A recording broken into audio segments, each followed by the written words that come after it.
नमस्कार दोस्तों, मैं उत्सव कुमार आप सभी का आपके अपने YouTube चैनल उत्सव मैथ्स में स्वागत करता हूं। आज की वीडियो में मैं फिर से आप सभी स्टूडेंट के लिए आरआरबी जेई जिसका एग्जामिनेशन 18 दिसंबर 2024 को फर्स्ट शिफ्ट में हुआ था, उसमें जितने भी प्रश्न पूछे गए उन सारे प्रश्नों का सॉल्यूशन मैं इस वीडियो में कराने वाला हूं।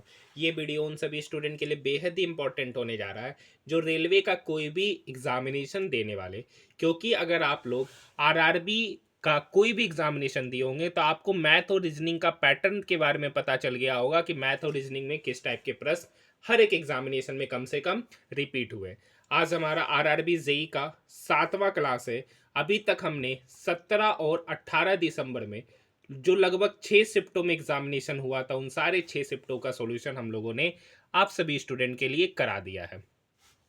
और टोटल कितने शिफ्टों का एग्जामिनेशन बचा है तो आज फर्स्ट शिफ्ट का करा देंगे, तो बचेगा सिर्फ 18 दिसंबर सेकेंड और थर्ड शिफ्ट का जो इसके बाद वीडियो आएगा। आरआरबी जेई का प्लेलिस्ट बना दिया गया है, जो नहीं देखे जाकर देख सकते। इसी तरीके से मैंने आरआरबी एएलपी का जिसका एग्जामिनेशन शायद 25 या 26 नवंबर से शुरू हुआ था, टोटल 15 शिफ्टों में हुआ था। उन 15 शिफ्टों का सॉल्यूशन मैंने इसी चैनल पर कराया है, उसका भी प्लेलिस्ट आपको मिल जाएगा, जो नहीं देखे जाकर देख सकते हैं। तो अब देखिए यहाँ पर हम लोग सारे प्रश्नों का सॉल्यूशन देखेंगे। सबसे पहला क्वेश्चन, विश्व भर में उपयोग के लिए सीएफसी मुक्त रेफ्रिजरेटर का निर्माण किए जाने का कारण है कि सीएफजी एक सिंथेटिक रसायन है जो ओजोन परत को नुकसान पहुंचाता है, नष्ट करता है। किस वर्ष वायुमंडल में ओजोन की मात्रा तेजी से कम होने लगी थी? तो 1980 में। नेक्स्ट क्वेश्चन है क्वेश्चन नंबर 3 का सॉल्यूशन देखते। देखिए ये हर शिफ्ट में आरआरबी जेई का हर शिफ्ट में ये क्वेश्चन पूछा है। एक संख्या में 50% का वृद्धि हुआ है। 50% मतलब 2 से कितना हो गया? 3 यूनिट, क्योंकि 50% का फ्रैक्शन वैल्यू होता है 1/2। 50% का 1/2 मतलब वृद्धि हुआ तो 2 से कितना हो गया? 3। वृद्धि करने पर 2850 हो गया, यानी 3 यूनिट का ही वैल्यू कितना दे रखा है? 2850।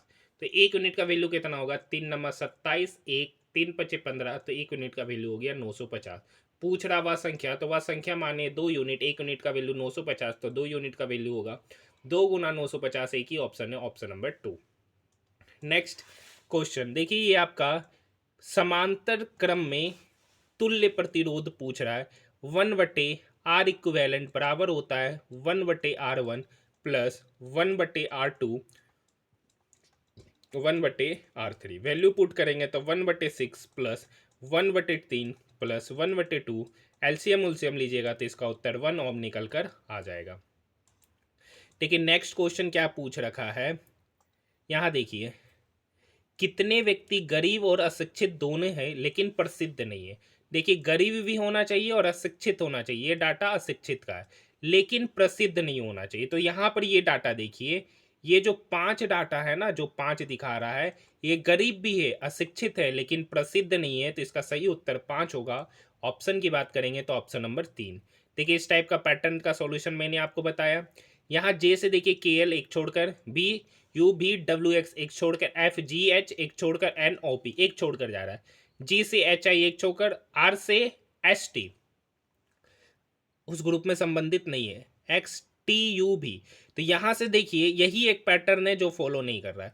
यहां से देखिए जे से एल जा रहा है, जे के छोड़कर एल जा रहा है, यहां पे जा रहा है एक्स से भी, एक्स से भी, ठीक है, सॉरी भी से एक्स जा रहा है, यू भी डब्ल्यू एक्स, डब्ल्यू छोड़ रहा है, यहां पे बात करेंगे तो एस छोड़ रहा है, यहां पर देखेंगे तो एच छोड़कर आई, जे छोड़कर के, एक मिनट, जे छोड़कर के एल, तो के नहीं होगा, ठीक है, यहाँ जी छोड़कर एच आई, इस तरीके से आर छोड़कर एस टी, और बी जोड़कर डब्ल्यू एक्स, सी छोड़कर डी ई, एफ छोड़कर जी एच, एन छोड़कर ओ पी, के छोड़कर L M.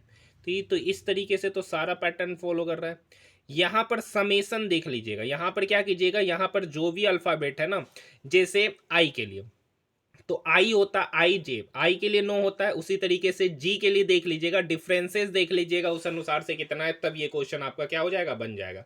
Next question, question number 9 का रखा है, एक वॉशिंग मशीन की कीमत एक टीवी की कीमत से 25% कम है। तो देखिए दो तरीके का चीज़ है, एक है वॉशिंग मशीन और एक है आपका टीवी। वॉशिंग मशीन का कीमत टीवी से कितना कम है? 25% कम है। तो 25% का फ्रैक्शन वैल्यू कितना होता है? 1/4। तो यानी यानी कि टीवी की कीमत 4 तो वॉशिंग का मशीन का कीमत 3। तो हम इसको वो 100 में कन्वर्ट कर देते हैं, तो टीवी का कीमत 400 और वॉशिंग मशीन का 300। यदि वॉशिंग मशीन की कीमत में 82% का वृद्धि हुआ तो 300 का 82%, कितना, 300 का 82%। तो आप सभी को पता है 300 का 82% कितना होगा, 246। और टीवी की कीमत में 16% का कमी हुआ तो 400 का 16% मतलब 64 का कमी हुआ। तो 8 वॉशिंग मशीन और 9 टीवी की कुल कीमत में परिवर्तन बताइए। वॉशिंग मशीन के को ले रहा 8, तो यानी 246 गुना 8। अब यहाँ पर 64 का कमी हो रहा -64। टीवी के को लिया है 9 को, ठीक है। कितने में, तो देखिए 8 वॉशिंग मशीन, एक वॉशिंग मशीन का कीमत 300, तो 8 का कितना होगा, 8 गुना 300 मतलब 2400, प्लस एक टीवी का कीमत 400, तो 4 टीवी, 9 टीवी का कीमत होगा 3600 प्लस 2400, क्योंकि 9 चौक 3600। 3600 प्लस 2400 कितना हो जाता है, 6000। कितना हो जाता है, 6000। अब परसेंटेज निकालना है तो 100 से गुना करना पड़ेगा, तो डबल जीरो से डबल जीरो कट जाएगा, नीचे बचेगा 60। ऊपर है 246 को 8 से गुना करना, तो निकल के आएगा 1968। -9 को 64 से गुना करेंगे तो 576 बटे 60। 1968 में से 576 घटाएंगे तो आपका निकल के आ जाएगा 1392 बटे 60। बस यहाँ पर कैलकुलेशन कीजिएगा, ये कैलकुलेशन कीजिएगा तो ऑप्शन नंबर 2 निकल कर आ जाएगा। नेक्स्ट क्वेश्चन देखिए, रोजेस के बारे में पूछ रहा है। रोजेस के लिए एक निश्चित कूट वर्ड के बारे में पूछ रहा है। क्वेश्चन क्या कर रखा है, गन्स एंड रोजेज, उसके लिए LIMHCA है। For the roses MHBOPH। Roses के बारे में पूछ रहा है, यहाँ पर भी रोजेज है, यहाँ पर भी रोजेज है, ठीक है। अब वहाँ पर उसके लिए कौन सा कोड है, LIMHCA। यहाँ पर देखिए MH है, यहाँ भी MH है, तो दोनों में एक ही वर्ड, एक ही कोड कॉमन है, MH। इसका उत्तर हो जाएगा ऑप्शन नंबर 2। नेक्स्ट क्वेश्चन देखिए, साक्षी ने वार्षिक रूप से चक्रवृद्धि 10% वार्षिक चक्रवृद्धि ब्याज पर 8900 रुपये की धनराशि का निवेश किया तो उसे n वर्षों के बाद इतना प्राप्त हुआ। तो देखिए प्रिंसिपल यहाँ दे रखा है 8900 रुपये का, तो पहला साल ब्याज कितना देगा, तो 8900 का 10% मतलब 890 रुपया। तो पहला साल ब्याज देगा 890, तो 8900 में 890 जोड़ेगा तो 10,769 आएगा, नहीं आएगा, तो एक वर्ष तो रहा नहीं, ठीक है। अब देखिए दूसरा साल, तो दूसरा साल भी 890 का देगा, लेकिन ब्याज पर ब्याज देगा, तो 890 का 10%, तो 890 का 10% हो गया 89 रुपये। अब यहाँ पर देखते ब्याज, तो 890 प्लस 890 प्लस 89, तो CI कितना हो गया, 9 9 9 18 18 8 26 का 6, बाकी 2 8 8 16 2 18, तो 1869 रुपये का ब्याज दे रहा है, कितने पे, 8900 रुपया में। ऐड करेंगे तो 9 6 8 9 17 8 1 9 और 1 10, यानी 10,769 रुपया ब्याज, सॉरी 10,769 रुपया अमाउंट चुका रहा है, जिसमें प्रिंसिपल आपका 8900 है और CI आपका 1869 है, यानी 2 साल पर आंसर निकल के आ रहा है, तो इसका सही उत्तर ऑप्शन नंबर 2 ही होगा। नेक्स्ट क्वेश्चन, BC, EF और H की लंबाई अलग अलग है। B जो कह रहा है ना, C से लंबा है लेकिन H से छोटा है, लेकिन H से छोटा है। H जो है ना E से लंबा है, H जो है E से लंबा है लेकिन F से छोटा है। H जो है ना E से लंबा है लेकिन F से छोटा है। ये कहानी हो गया। EC से लंबा है, EC से लंबा है लेकिन B से छोटा है, यानी C कहाँ होगा, EC से लंबा है लेकिन B से छोटा है। यही पैटर्न बनेगा, कितने व्यक्ति B से छोटा है, तो B से छोटा 2 ही व्यक्ति है, E और C, option number 2, sorry option number 3, answer 2। Next question देखिए, 5400 रुपये की राशि को PQR में इस प्रकार बांटा, तो देखिए P का 6 गुना बराबर Q का 3 गुना बराबर R का 8 गुना। तो यहाँ से PQR कितना निकलेगा, उसका जो रेशियो निकलेगा PQR का ratio is equal to 1/6 is equal to 1/3 is equal to 1/8। LCM लेंगे तो PQR का रेशियो निकलेगा 8 या 24 इस टू, ये निकालना है तो 8 6 48, R निकालना है तो 6 टी 18। कितने से काटेंगे, जो सब कट जाएगा, 4 6 से काटेंगे, 6 चौक 24 8 6 48 6 ती 18, तो PQR का रेशियो पता चलिए। अब देखिए टोटल अमाउंट 5400 रुपया दिया गया, किसको, PQR में। इनका अमाउंट का समय 8 4 12 3 15, यानी 15 यूनिट का ही वैल्यू 5400, तो 1 यूनिट का वैल्यू 15 तिया 45 9 15 छक 90, तो 1 यूनिट का वैल्यू हो गया 360। R का हिस्सा, R कितना यूनिट है, तो देखिए R 3 यूनिट है, 1 यूनिट का वैल्यू 360, तो 3 यूनिट का वैल्यू कितना हो जाएगा, 3 गुना 360, 3 गुना 360 मतलब 1080, ऑप्शन नंबर 2। नेक्स्ट क्वेश्चन, एक शंकु का वक्र पृष्ठ का क्षेत्रफल दे रखा है। अब आपको पता है कि शंकु का वक्र पृष्ठ का क्षेत्रफल होता है पाई आर एल। क्या होता है? Pi R L. देखिए यहाँ व्यास 168 है, डी 168 है, तो आर कितना होगा? आर होगा 84।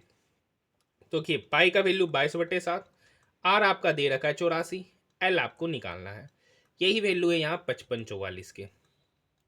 अब देखिए ये 11 से 22 दो बार में, 11×5 = 55, 11×4 = 44, 504 बार में कटा। ये 7 से 84 काटेंगे, 7 एकम 7, 1 7 दूनी, 1 मिनट, 7 एकम 7, 8 में से 7 दूनी, सॉरी 12 बार में कटेगा। कितने बार में कटेगा? 12 बार में।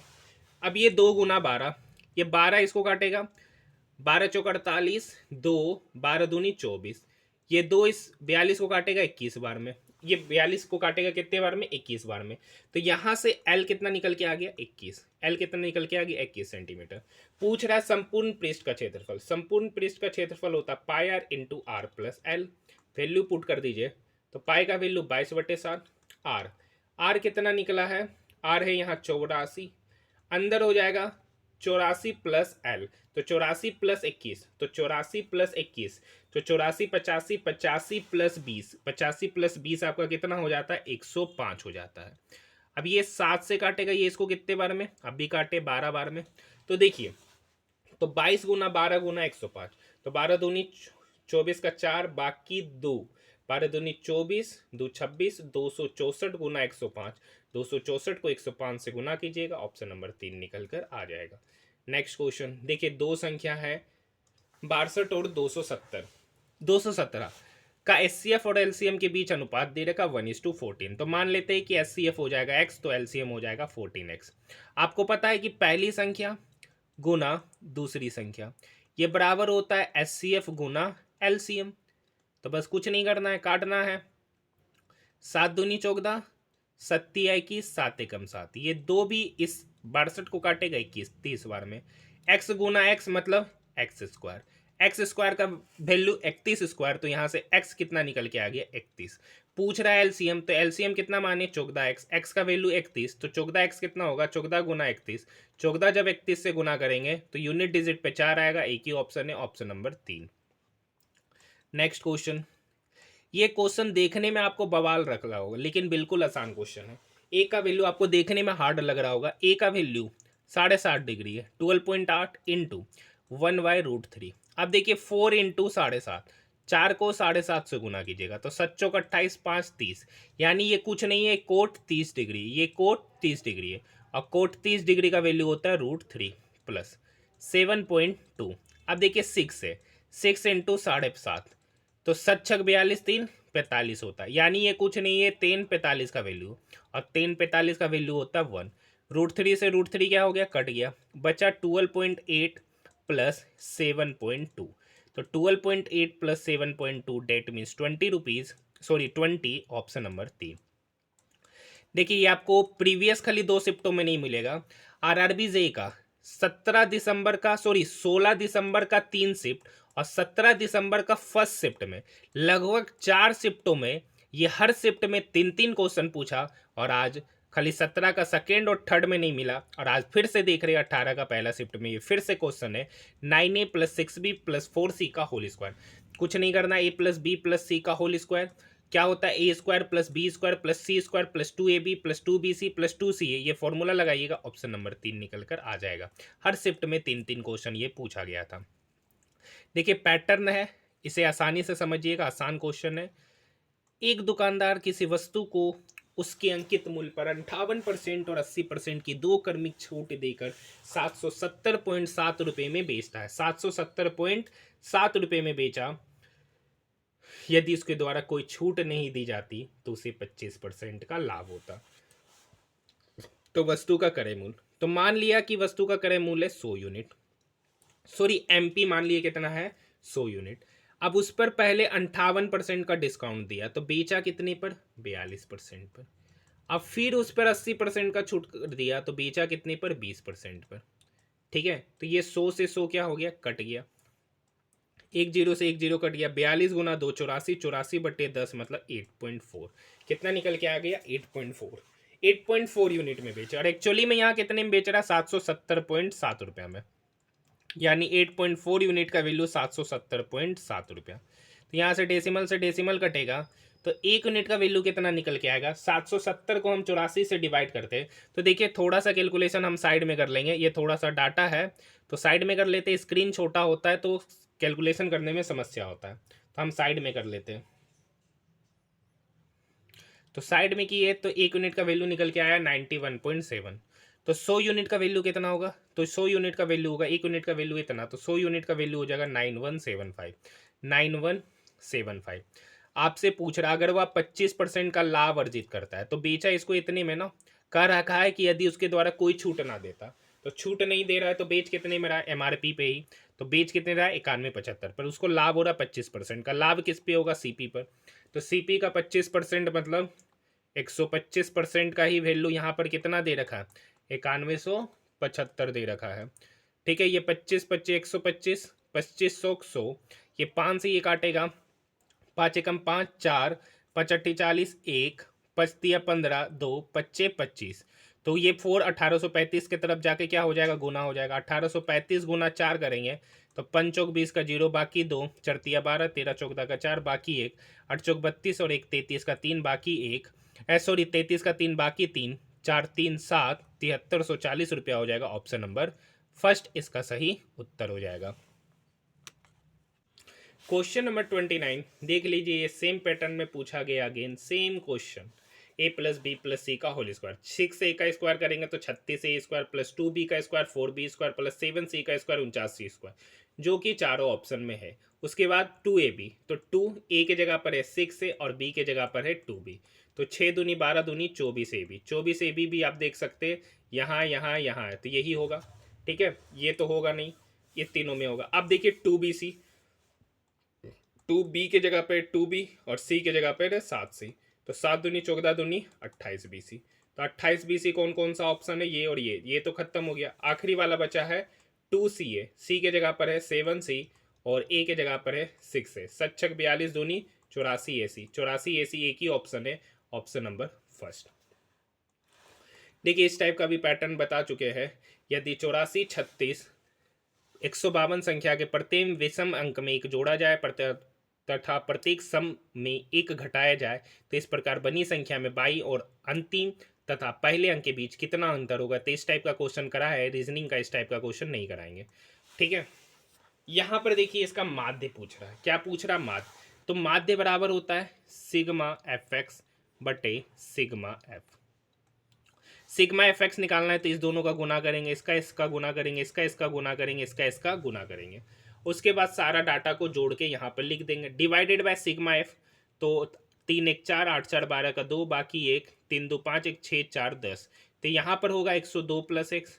ऊपर में जोड़ेंगे कुछ निकल के आएगा, और ये माध्य का ही वैल्यू दे रखा है 61, तो यहाँ पे जोड़िएगा, ये इक्वल के इधर आके मल्टीप्लाई होगा तो x का वैल्यू जब निकालिएगा तो 773 निकल के आ जाएगा। इस टाइप का क्वेश्चन आरआरबी जेई का हर एक शिफ्ट में क्वेश्चन था। जो नहीं देखे सॉल्यूशन आप जाकर देखिए, सेम पैटर्न पर है। पी और 100 का मध्यानुपाती 50 है। देखिए मध्यानुपाती का मतलब क्या होता है, square root under A B होता है, तो इसी का वैल्यू स्क्वायर रूट अंडर 50 है। ठीक है, अब यहाँ पर p इंटू 100 बराबर स्क्वायर रूट अंडर 50। एक मिनट, मध्यानुपाती मतलब क्या होता है, मध्यानुपाती मतलब होता है square root under A B. अब मध्यानुपाती यहाँ 50 दे रखा है, अब वो दो नंबर क्या है, p और 100, ये दो नंबर है, a और b की जगह क्या है, p गुना 100, तो p गुना 100 का स्क्वायर रूट 50 है, तो ये स्क्वायर रूट इक्वल के इधर आएगा तो स्क्वायर बनेगा, तो 50 का स्क्वायर हो गया 2500, 2500 बराबर p गुना 100, तो ये डबल जीरो से ये डबल जीरो कट गया, तो p का वैल्यू कितना निकल के आया 25। एक ही ऑप्शन है, ऑप्शन नंबर 4। नेक्स्ट क्वेश्चन देखिए, सेम कुट भाषा में पूछा गया क्वेश्चन है। इतना ये क्वेश्चन करा है ना, आप कराने का नहीं मतलब है। फेन लाइट डोर मेड फेन ग्लास, तो यहाँ पर एक ही वर्ड दोनों में कॉमन है, फेन। यहाँ पर D Y P H M T S T B Q D Y में एक ही वर्ड कॉमन है, डी वाई, तो इसका उत्तर हो जाएगा ऑप्शन नंबर 4। आरआरबी जेई का हर एक शिफ्ट में सेम क्वेश्चन जिसका आंसर 35 है, हर एक शिफ्ट में पूछा गया। बाकी निकालना कैसे, एक बार आज आखिरी बार बता दे रहे।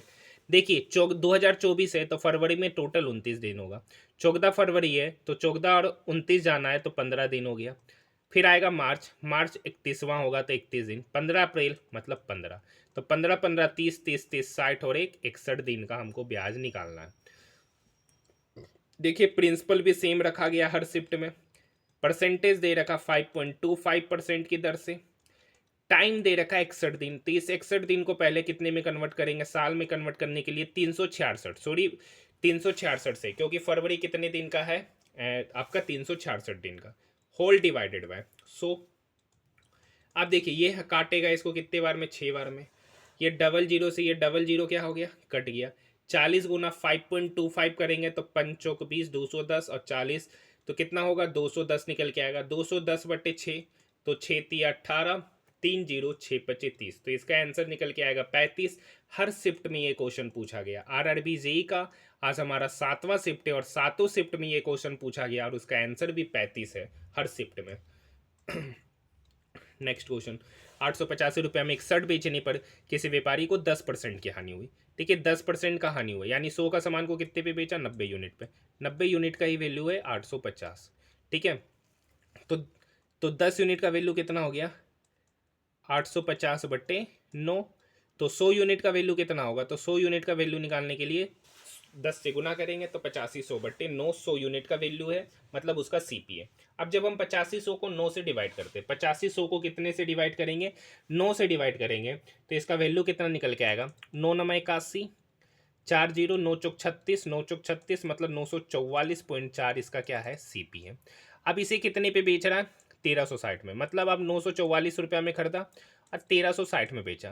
तो देखिए यहाँ पे डाटा में कुछ ज़्यादा ही डिफरेंस है, तो इसको अप्रोक्स में लेके चल जाते हैं, तो 944 को हम मान लेते हैं 940 रुपया में खरीदे और 1360 रुपया में बेच रहे, तो प्रॉफिट कितने का हुआ, 420 रुपये का, कितने पर, 940 रुपये पे, गुना 100, तो 1 0 से 1 0 कट गया, 420/94, तो यहाँ पर कैलकुलेशन कीजिएगा तो लगभग आंसर आपका 44% निकल के आ जाएगा। एक ही ऑप्शन है, option number first. Next question, देखिए इस टाइप का पैटर्न बता चुके, नहीं कराएंगे, अब रीजनिंग का वो सब क्वेश्चन नहीं कराएंगे जो बार बार ऑलरेडी करा चुके। पानी की एक टंकी की 2 पाइप है, क्रमशः ए जो है ना 34 घंटे में भरता है, अब बी जो है ना 94 घंटे में भरता है।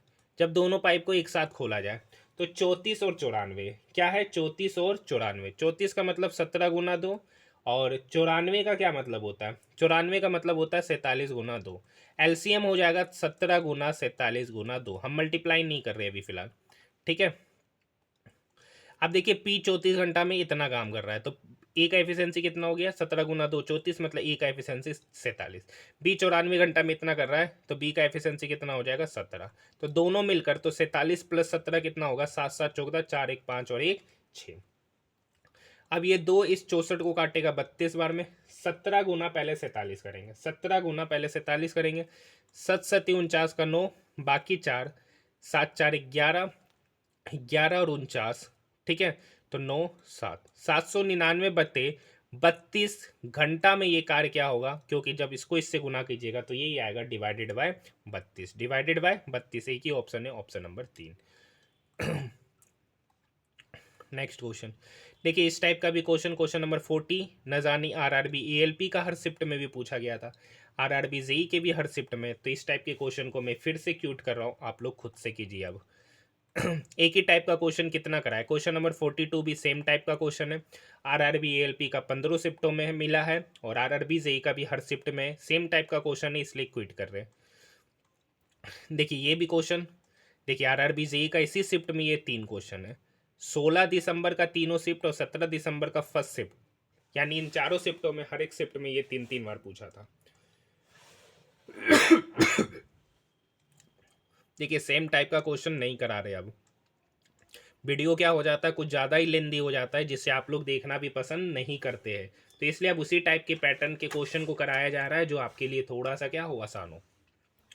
देखिए किसी वस्तु को उसके विक्रय मूल्य का 5/15, 5/15 देखिए कटा हुआ नहीं है, सिंपलेस्ट फॉर्म में करेंगे तो 1/3, मतलब 300, इसको मान लेते 300 तो इसको मान लेते 100, पहले 300 में बेचता था, आप कितने पे बेच रहा, 100 पर, तो उसको 20% की हानि हुई, 20% का हानि हो रहा है, मतलब 100 पर बेच रहे तो 20% का हानि हुआ, तो बेचे कितना पर, 80% पे, यानी 100 यूनिट का ही वैल्यू कितना, 80%, 100 यूनिट का वैल्यू कितना, 80%। तो बोल रहा है इससे मूल्य विक्रय के 80% पे बेचा जाता। पहले बेचते थे 300 पे, अब उसका 80% पे बेचना। तो 300 का 80% मतलब 240% का वैल्यू आपसे, सॉरी 240 यूनिट का वैल्यू पूछ रहा है। तो यहाँ पर देखिए 100 यूनिट का वैल्यू कितना, 80%। ठीक है, तो 10 यूनिट का वैल्यू कितना होगा, 80/10। तो 240% का वैल्यू निकालना है तो 24 से गुना करना पड़ेगा। तो इसको गुना कितने से करेंगे, 24 से। एक मिनट एक मिनट, कुछ गड़बड़ हो गया क्या? हाँ, तो इसका सॉल्यूशन ही लगता गलत है। 0 से 0 कटा, 8 चौक 32 का 2 बाकी 3, 8 दूनी 16, 17 18 19, कितना परसेंट निकल के आ गया, 192%। मतलब 100 का सामान को 192% पे बेच रहे, तो कितने परसेंट का प्रॉफिट हो रहा है, 92% का। 92% यहाँ कोई ऑप्शन ही नहीं है। तो तो इस क्वेश्चन को आप लोग ऑब्जेक्शन जरूर किए होंगे। क्वेश्चन नंबर आरआरबी एएलपी का, आरआरबी एएलपी का 18 दिसंबर का फर्स्ट शिफ्ट का ये वाला क्वेश्चन का जो ऑप्शन है, क्वेश्चन सही है, ऑप्शन ही गलत है। तो ये क्वेश्चन को आप, अगर आप लोग ऑब्जेक्शन किए तो आपके मार्क्स बढ़ेंगे। इस टाइप का भी पैटर्न बता चुके हैं कैसे सॉल्व किया जाता है। देखिए next question, 33 divided by 9 into 3 minus 2 4 ज़ा 8, ये 3 3 ज़ा 9, ये 3 33 को 11, 11 माइनस 8 मतलब 3, ऑप्शन नंबर 4। देखिए इस टाइप का भी क्वेश्चन बता चुके हैं, रीजनिंग का ये सब क्वेश्चन आप बता चुके हैं, सेम टाइप का क्वेश्चन नहीं कराएंगे। मैथ, देखिए हिमानी अपनी कार से 32 किलोमीटर पर आवर के चाल से 352 किलोमीटर की दूरी और 30 किलोमीटर की पर चाल से 330 किलोमीटर की दूरी तय करती है। तो हिमानी की औसत चाल बताइए। तो एवरेज स्पीड बराबर होता है टोटल डिस्टेंस, तो 352 प्लस 330 तो 682 बटे टोटल टाइम, बटे टोटल टाइम 352 किलोमीटर की दूरी 32 का स्पीड से गया तो कितना समय लगा, 32 से कम 32, 3 32 से कम 32, 11 घंटा लगा। प्लस 330 किलोमीटर की दूरी 30 किलोमीटर की स्पीड से गया, 30 से कम 30, 30 से कम 30, तो ऊपर हो गया 682 किलोमीटर का डिस्टेंस। 11 प्लस 11 22 घंटे में कवर कर रहा है। तो ये 22 इसको काटेगा, 22 44 66, 3 बार में 2, 22 से कम 22 मतलब 31 किलोमीटर पर आवर का एवरेज स्पीड से वो उस डिस्टेंस को कवर कर रहा है। Option number 4। देखिए यहाँ से A1 से A1 कटेगा, ये B2 इस B7 को B5 बार में काटेगा, और ये C7 इस C10 को C पे पावर 3 टाइम्स में काटेगा। A तो बचा नहीं मतलब 0, ऊपर बच रहा है B पे पावर 5। अब देखिए नीचे है C पे पावर 3, ऊपर जाके लिखाएगा C पे पावर -3। एक ही ऑप्शन है, ऑप्शन नंबर फर्स्ट। अगर आपको एक्सपोनेंट का सारा फॉर्मूला नहीं पता है तो जाकर एक बार रिवीजन कर लीजिए। क्वेश्चन नंबर 64, क्वेश्चन नंबर 64 बनाने का क्या तरीका है। देखिए एक कक्षा में कुछ विद्यार्थी के औसत है अंक 75 है। जब 5 विद्यार्थी को शामिल किया जाता है तो औसत कितना हो जाता है, 78।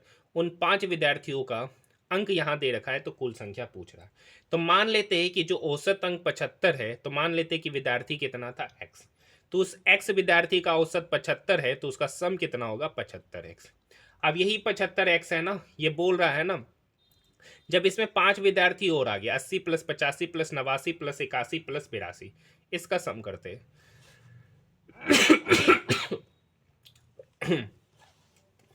तो इसका सम करेंगे ना, 2 1 3 9 3 12 5 17 का 7, बाकी एक 8 5 40 और 1 41। जब इसका सम किया ना तो नया औसत 78 हो गया। तो जब नया औसत 78 हो गया तो स्टूडेंट कितना हो गया, x+5, स्टूडेंट हो गया x+5। ठीक है, 75x प्लस 417 बराबर 78x प्लस 78 गुना 5। 78 को जब हम 5 से गुना करेंगे तो कितना होगा, 390। ये 75x 78x के तरफ जाएगा तो माइनस हो जाएगा, तो 78 माइनस 75 मतलब 3x। ये 390 417 की तरफ गया तो माइनस होगा, 390 माइनस 417 मतलब 27। 3x का वैल्यू 27, तो यहाँ से x निकल के आएगा 9। एक ही उत्तर है, option number first. Next question, देखिए दो संख्याएं 5:8 के अनुपात में, तो मान लीजिए वो संख्या 5x है और 8x है। यदि पहली संख्या में 13 जोड़ा जाए और दूसरी संख्या में 6 कमी किया जाए तो नया अनुपात हो जाता 4/6।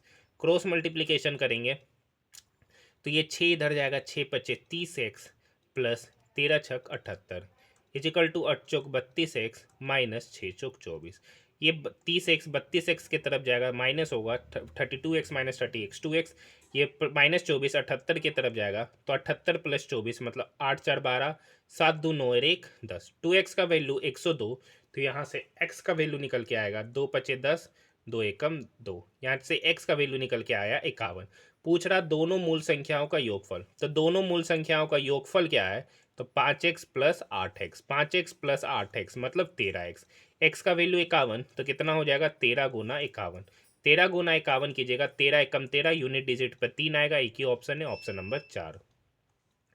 नेक्स्ट क्वेश्चन, 28 सेंटीमीटर और 20 सेंटीमीटर त्रिज्या वाले दो वृत्त के केंद्रों के बीच की दूरी 50 सेंटीमीटर है, उभयनिष्ठ अनुस्पर्श रेखा की लंबाई पूछ रहा है। तो फॉर्मूला आपको पता है, उन दोनों के बीच की दूरी का सम माइनस R1 प्लस R2 का होल स्क्वायर होता है ना।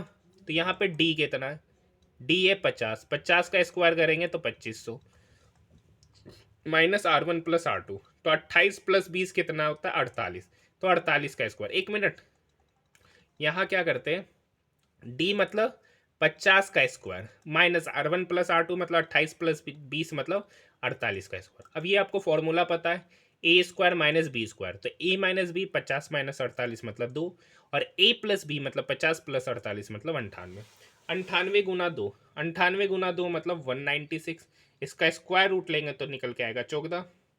एक ही ऑप्शन है, option number first. Next question, देखिए ये हर एक शिफ्ट में ये क्वेश्चन पूछा गया, हर एक शिफ्ट में ये क्वेश्चन पूछा गया है, और हर शिफ्ट में सस्ती वस्तु का ही मूल्य रखता है, खाली यहाँ पे डाटा चेंज करता है, और ये भी डाटा सेम ही है। इस टाइप के आप क्वेश्चन आप खुद से कीजिए, मैंने बहुत करा चुका है, ये भी बहुत बार करा है। ए और बी किसी कार्य को 18 दिन में करते हैं, ए अकेला उसी कार्य को 54 दिन में करता है, 18 और 54 का एलसीएम हो गया 54, तो ए प्लस बी 18 दिन में 54 काम कर रहा है, तो ए प्लस बी का एफिशिएंसी 2, ए 54 दिन में 54 काम किया तो ए का एफिशिएंसी 1, तो ए प्लस बी का एफिशिएंसी 2, ए का एफिशिएंसी 1, तो बी का एफिशिएंसी कितना आएगा, सॉरी 18 तिया 54, 18 तिया 54, तो ए प्लस बी का एफिशिएंसी 3, ए का एफिशिएंसी 1, तो बी का एफिशिएंसी कितना होगा 2। पूछ रहा बी अकेले उस कार्य को कितने दिन में समाप्त करेगा, टोटल कार्य 54, इस 54 काम को बी से कराया जा रहा है, तो 54/2 मतलब 27 दिन में वो कार्य समाप्त होगा, ऑप्शन नंबर 3। देखिए नेक्स्ट क्वेश्चन है, 4 अंकों की सबसे छोटी संख्या जिसे 12 16 और 20 से विभाजित करने पर शेषफल 9 बचता है। तो 12 16 20 का सबसे पहले एलसीएम निकालते हैं, तो एलसीएम निकालेंगे तो 4 गुना 3, 4 गुना 4, 4 गुना 5, ठीक है, पंचोक 20, 20 चौक 80 तिया 240, इसका एलसीएम निकल के आएगा 240, एलसीएम निकल के आ गया 240। अब 4 अंकों की सबसे छोटी संख्या क्या है 1000, उसको 240 से विभाजित करते हैं, तो 240, 24 चौक 96, 960, रिमाइंडर आ रहा है 40, मतलब 4 अंकों की छोटी से छोटी संख्या जो 240 से विभाज्य, तो इस 240 में इस 40 को घटाएंगे तो आएगा 200, और इस 1000 को 200 में जोड़ देंगे तो कितना हो गया 1200। ये 1200 4 अंक की सबसे छोटी संख्या है जो 12 से भी विभाज्य, 16 से भी विभाज्य, 20 से भी विभाज्य है, यानी इसका मतलब 240 से भी विभाज्य होगा, तो वो छोटी से छोटी संख्या क्या है 1200। लेकिन शेषफल 9 चाहिए, शेषफल 9 चाहिए, तो शेषफल 9 कब मिलेगा, जब इस 1200 में हमको 9 क्या जो करना पड़ेगा, जोड़ना पड़ेगा, तो नया नंबर हो जाएगा 1209। अब इसी 1209 को जब हम 12 से डिवाइड करते हैं तो शेषफल 9 आएगा, 24 से भी करेंगे, सॉरी 20 से भी करेंगे और 16 से भी करेंगे तो शेषफल 9 आएगा, इसका एक ही उत्तर होगा, option number first. Next question, देखिए ये सब आसान क्वेश्चन है, ये सभी आसान क्वेश्चन है। देखिए एक क्वेश्चन है, त्रिभुज पी क्यू आर है और एक्स वाई जेड है, P Q R, P Q दे रखा है 5, क्यू आर दे रखा है 6 और पी आर दे रखा है 7। अब यहाँ पर एक्स वाई जेड है, X Y Z, X Y ये 5, वाई जेड 6 और एक्स जेड 7। देखिए यही 5 इस 5 के बराबर है, ये 6 इस 6 के बराबर है, और यहाँ पे जो 7 है वो इस 7 के बराबर है, यानी पी क्यू आर, ठीक है, क्या होगा पी क्यू आर सर्वांगसम हो गया ट्रायंगल एक्स वाई जेड के एक ही पैटर्न में नजर आ रहा, option number first, option number first. Next question, देखिए ये क्वेश्चन क्या पूछा है, एक व्यक्ति एक क्यूब पॉइंट तक पैदल जाता है, मान लीजिए यहाँ से शुरू करता है और एक व्यू पॉइंट तक गया, यहाँ से यहाँ पैदल गया और आने टाइम से कार से आया, तो टोटल समय कितना लगा? तो टोटल समय लग रहा है 6 घंटा 45 मिनट। मतलब पैदल गया और कार से आया तो टोटल समय लगा 6 घंटा 45 मिनट। दोनों तरफ कार से गया, यानी गया भी कार से आया भी कार से, मतलब 2 टाइम्स ऑफ कार के लिए कितना समय लगा? 2 घंटा कम लगना। तो 6 घंटा 45 में 2 घंटा कम लगना, मतलब 4 घंटा 45 मिनट। तो जाने में कितना समय लगा? तो गया भी कार से आया भी कार से, स्पीड को सेम रखा गया तो समय लगा 4 घंटा 45 मिनट। तो सिर्फ जाने या आने में कितना समय लगेगा? तो इसका आधा कीजिएगा, तो 2 घंटा 45 का आधा मतलब 22.5 मिनट। 2 घंटा 22.5 मिनट। तो देखिए यहां से P + C 6 घंटा 45 मिनट लग रहा है, C घटा देंगे तो पैदल जाने में कितना समय लग रहा है? 6 में से 2 गया 4 घंटा, ठीक है। 45 मिनट में से 22.5 मिनट गया तो बचेगा कितना? 22.5 मिनट।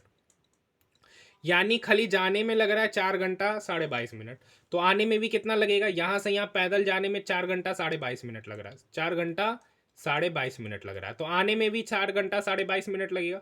तो टोटल कितना समय लगा जाने और आने पैदल में? तो जाने में भी लग रहा है 4 घंटा 22.5 मिनट और आने में भी लग रहा है 4 घंटा 22.5 मिनट। दोनों को गुना कर देंगे तो 4 × 2 8 घंटा, 22.5 का 2 गुना मतलब 45 मिनट, मतलब 8 घंटा 45 मिनट का समय लगेगा। Option number 3। देखिए नेक्स्ट क्वेश्चन है, 8 संख्याओं का योग दे रखा है इतना, तो औसत पूछ रहा है। औसत होता है total sum divided by total संख्या। 8 चौक 32, 1 8 दूनी 16, इसका औसत निकल के आएगा 42। Option number 2। Next question. Next question ये देखिए पूछ रहा मादिका टोटल संख्या कितना? 1 2 4 6 8 10 1 11। तो सबसे छोटा नंबर यहाँ पे देखते हैं 33 है। 33 के बाद हो गया 36, 33 36, 3 से और है नहीं। अब 4 पे देखते हैं, 4 पे 48 और है 4 पे 42 भी है और 48 पे। इसके बाद आएगा 42, इसके बाद आएगा 48। अब 5 पे चलते हैं, 5 पे है 57 59 56। तो पहले 56 57 59, अब नहीं लिखेंगे। टोटल संख्या 11 है तो मादिका निकालना इंक्रीजिंग ऑर्डर में सरियाना, बीच वाला टर्म। तो 5 इधर से जाएगा, 5 इधर से जाएगा, छठा वाला टर्म 1 2 3 4 5 6, छठा वाला टर्म इसके मादिका है। Option number 3। Next question. तो देखिए यहाँ पर जितने भी मैथ के प्रश्न पूछे गए उन सारे मैथ के प्रश्नों का सॉल्यूशन कराया। रीजनिंग के जितने भी टाइप के प्रश्न यहाँ पे पूछे गए उन सारे टाइप के प्रश्नों का सॉल्यूशन मैंने ऑलरेडी करा दिया। कहाँ कराया है? तो आरआरबी एएलपी का मैंने लगभग 15 शिफ्टों का सॉल्यूशन कराया। उसी तरीके से आरआरबी जेई का आज मिलाकर लगभग मैंने 7वां शिफ्ट है। आज आरआरबी जेई का 7वां शिफ्ट है। तो इस प्रकार से जो ये 15 और 7 टोटल 22 वीडियो को अगर अच्छे से देखे होंगे ना तो मैथ का और रीजनिंग का, खासकर रीजनिंग का एक भी प्रश्न नहीं छूटेगा, क्योंकि रीजनिंग का हर एक जगह पैटर्न सेम है और सेम टाइप के आपका प्रश्नों को मैं क्यूट कर रहा हूँ, क्योंकि वीडियो काफ़ी ज़्यादा लेंदी हो जाता है। क्योंकि सेम टाइप का क्वेश्चन मैथ और रीजनिंग का कराना थोड़ा सा मुश्किल है, नहीं तो वीडियो काफ़ी ज़्यादा लेंदी हो जाता है, जो आप लोग भी देखना पसंद नहीं करते हैं, क्योंकि सेम टाइप का क्वेश्चन है और ऑलरेडी आपसे रीजनिंग का बन चुका होता है। तो इसलिए मैं उस टाइप के रीजनिंग के भी प्रश्नों को क्यूट किया, मैथ का कंप्लीट सॉल्यूशन कराया। इसी तरीके से बचे हुए 2 शिफ्टों का भी सॉल्यूशन करा दिया जाएगा।